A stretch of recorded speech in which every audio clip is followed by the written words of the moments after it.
उत्तम कुमार रेड्डी गारू एआईसीसी प्रधान कार्यदर्शी गारू पार्टी कार्यनिर्वाहक अध्यक्षुలు भक्ति विक्रमार्क गारू पेदलू जानारेड्डी गारू मोहम्मद अली शबीर गारू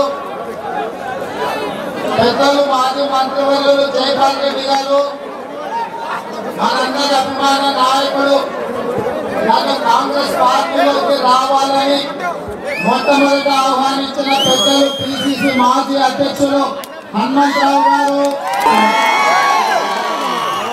మిత్రులారా, మిట్ట మధ్యాహ్నం నుంచి చీకటయ్యే వరకు ఆకలికి నీళ్లకు ఓర్చుకొని కాంగ్రెస్ పార్టీ మీద ప్రజా చైతన్య యాత్రలో పాల్గొన్న మీకందరికీ కూడా హృదయపూర్వకంగా అభినందనలు తెలియజేస్తున్నా.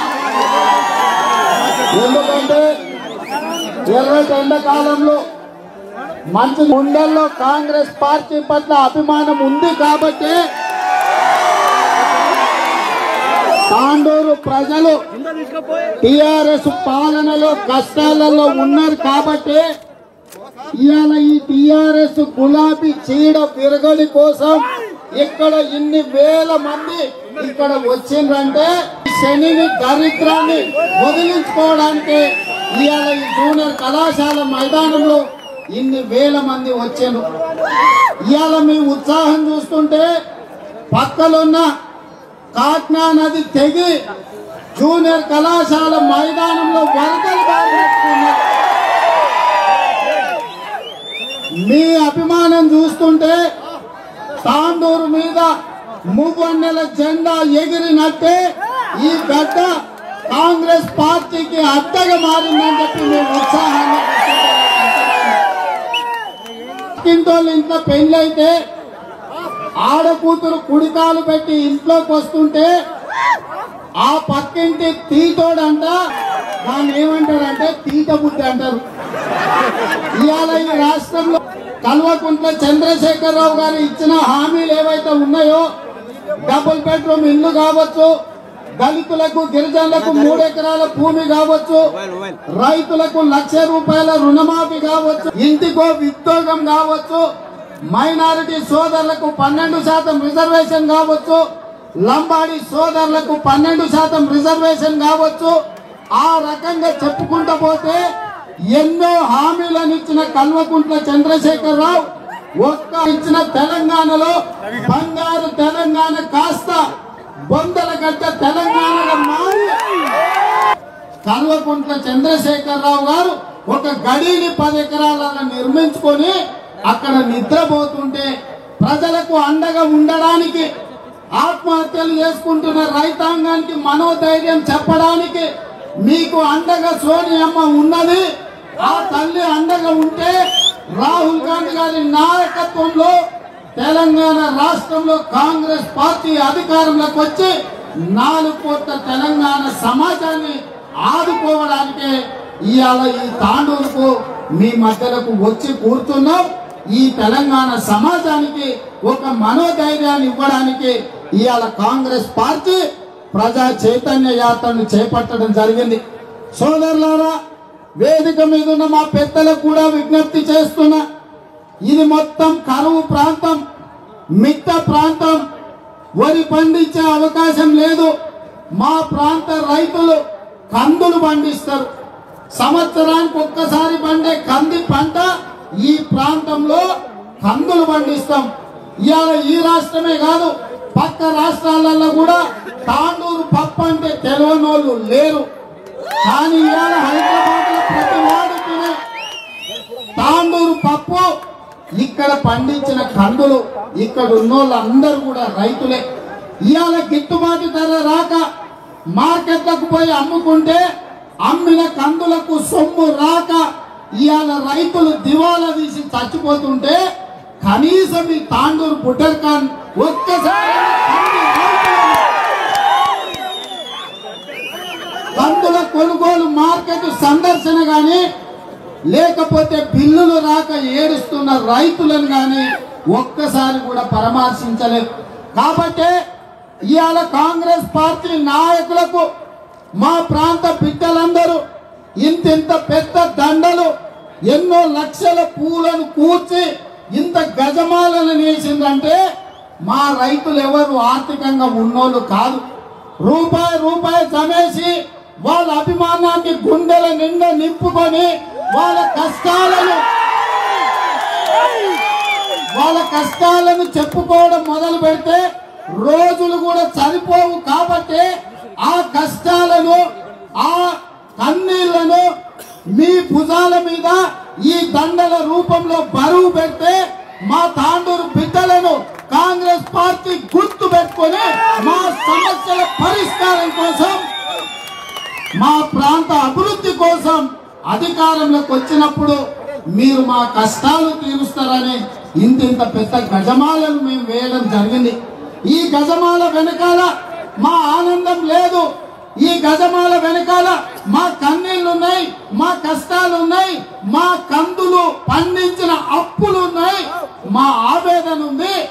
ఇక్కడ కందుల కొనుగోలు కోసం బోర్డును పెడతాం, గెలిపిస్తే బోర్డు ద్వారా కొనుగోలు చేస్తామని చెప్పి ఆనాడు విశ్వేశ్వరరెడ్డి ఎంపీ గారు, మహేందర్ రెడ్డి మంత్రి గారు, ఈ రాష్ట్ర ముఖ్యమంత్రి చంద్రశేఖరరావు గారు ఈ తాండూరు గడ్డ మీదనే చెప్పిపోయారు.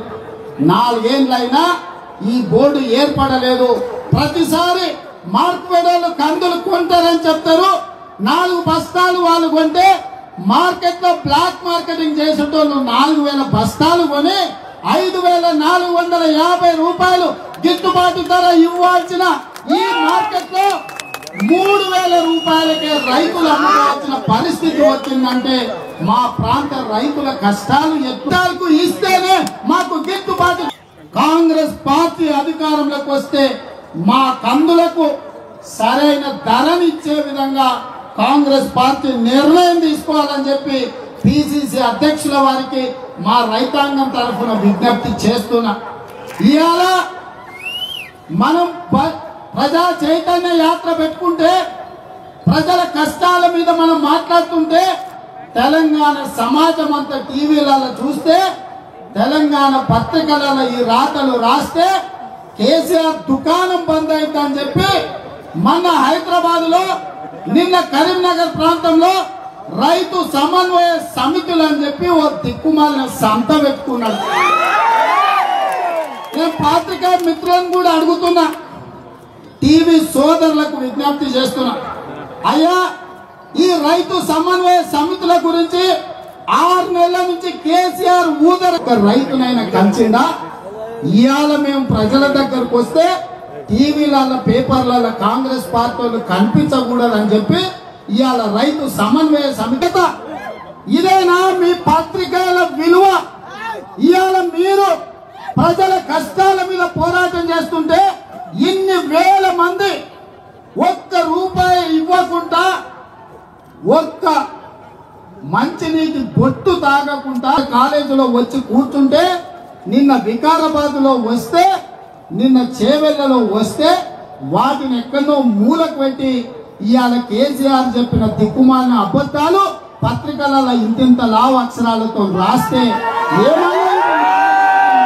మీ పత్రికల మీద, మీ ప్రసార సాధనాల మీద విశ్వాసాన్ని పోగొట్టుకోకండి. తెలంగాణ సమాజం నమ్మకాన్ని వమ్ము చేయకండి.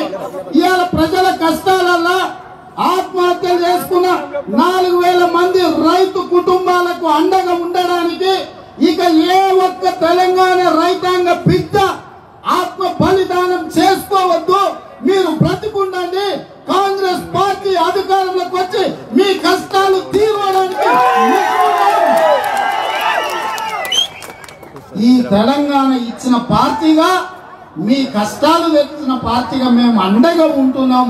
భరోసా ఇవ్వడానికి మేము వస్తే మా గురించి పట్టించుకోకుండా చంద్రశేఖరరావు గారు చెప్పిన సొల్లు పురాణం ఇవాళ పత్రికలలో రాస్తారా అని నేను అడుగుతున్నా. ఇవాళ ఇంకొక మాట అడుగుతున్నా. కల్వకుంట్ల చంద్రశేఖరరావు గారు నిన్న శాంతాడంతా కథ చెప్పిండు. దాని సారాంశం ఏంటంటే 70 ఏళ్ళ ఆయన మీద కోపం వస్తే ఈయనకు, ఈయన మీద కోపం వస్తే ఆయన కోట్లేసింది. కానీ రైతులను ఎవరిని ఆదుకోలే. కాంగ్రెస్ పార్టీ ఏం చేసిందని అడిగింది. నేను శ్రీశైలం కట్టింది మేం కాదా, శ్రీరామ్ సాగర్ కట్టింది మేం కాదా, దూరాల కట్టింది మేం కాదా, ఈ పక్కన ఉన్న కాగ్నా వాగు నిర్మించింది మేం కాదా, రైతుల కోసం కాదా? ఇవాళ ఈ తెలంగాణలో ఉన్న నెట్టపాడు ప్రాణహిత చేవెళ్ల ప్రాజెక్టులను మొదలు పెట్టింది, పూర్తి చేసే ప్రయత్నం చేసింది కాంగ్రెస్ పార్టీ కాదా? కాంగ్రెస్ పార్టీ చేసిన పనులు నీకు కనిపిస్తలేవా? కండ కావడంతో నీ కళ్ళు మూసుకుపోయినాయి. నిన్నగాక మొన్ననే ఢిల్లీకి పోయినావు కదా, నీ కళ్ళకు కావడం వచ్చిందని కళ్ళకు పొడిపించుకొని వచ్చినావు కదా. నీ కళ్ళకు కాంగ్రెస్ పార్టీ చేసిన మంచి పనులు కనిపిస్తలేవా అని నేను అడుగుతున్నా. ఇవాళ నేను ఒక్కటే అడుగుతున్నా. ఆయన అడిగింది వీళ్ళందరినీ, ఇందులో ప్రధానమంత్రులు ఏమన్నా గడ్డి కోస్తున్నారా? నేను అడుగుతున్న కేసీఆర్ ను, వాళ్ళ సంగతి పక్కన పెట్టు. 4 ఏళ్ల నుంచి నిన్ను ముఖ్యమంత్రిని చేస్తే నువ్వు కందులకు గిట్టుబాటు ధర ఇచ్చినవా, మిర్చికి ఇచ్చినవా, పత్తికి ఇచ్చినవా, పసుపు రంగు గిట్టుబాటు ధర ఇచ్చినవా? 2.5 లక్షల ఎకరాలలో మిర్చి పండిస్తే గిట్టుబాటు ధర ఇవ్వకపోతే ఖమ్మం జిల్లా గిరిజన రైతాంగం మాకు గిట్టుబాటు ధర ఇవ్వమని అడిగితే బేడీలు వేసి నడి బజార్లో నడిపించిన నీచమైన చరిత్ర నీది కాదా? నేను అడుగుతున్నది రాష్ట్ర ముఖ్యమంత్రిని, నువ్వు ఎక్కడ నీ ఫామ్ హౌస్ లో గడ్డి పీకుతున్నావు? 4000 మంది రైతులు ఆత్మహత్య చేస్తున్నారు. ఫామ్ హౌస్ లో గడ్డి పీకుతున్నావా, లేకపోతే నీ పైరవి భవన్ లో గుడ్డి గుర్రానికి పండ్లు తవ్వుతున్నావా? ఇవాళ పిట్టల్లాగా 4000 మంది రైతులు చచ్చిపోతుంటే కనీసం ఒక్క రైతు కుటుంబాన్ని కూడా పరామర్శించనోనివి నువ్వు ఒక మనిషి. ఏంటండి వీడియో నచ్చిందా? అయితే ఓ లైక్ వేసుకోండి, లేదంటే ఓ కామెంట్ చేయండి. ఎప్పటికప్పుడు మా వీడియోస్ చూడాలంటే సబ్స్క్రైబ్ చేసుకోండి.